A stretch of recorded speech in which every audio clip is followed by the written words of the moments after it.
बयनिसिमबो आंनि गोसो गोरबोनिफ्राय सानजौफु समनि गाहाम हामलायनाय जासिहरग्रोनाय जाबाय।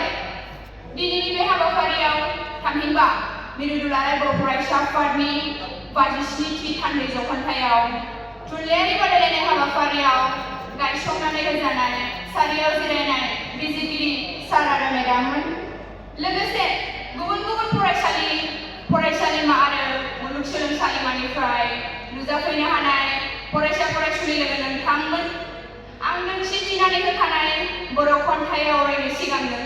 बे बर' खन्थाइनि मुङानो जादों अख्रां गंसे नांगौ।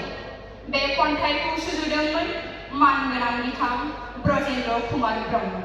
खन्थाइखौ आवरायनो सिगाङाव अख्रां गंसे नांगौ।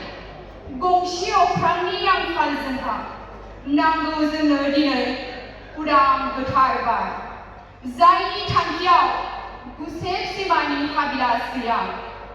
आबुं जाबाय जेराव खंख्ला देहाया, बिस गोसावो उखैनाय गोसोआ। बेनिखायनो दिनै जारिमिननि बैनि ब्रै बन, बेनि मुगैथाव गुबुन महर, बेनि सोदोबथिनि गोरोन्थि साननाय, बेनिनो अमृत बिफाङाव बिसनि फिथाइ, बेनि फिन साजाखौ नेवसिनायनि मा राहा दं? गावनिनो आथिं गासोमनायाव उगनिसर बायबेल खरानि गोग्गो दैया गुबुंले जायोब्ला सोरनि सायाव एंलायनो दायखौ? लोहाबना फोथारनो थांनाय मानसिया दं गोनो गोथो रुगुङाव गसंना। बेनिखायनो नांगौ जोंनो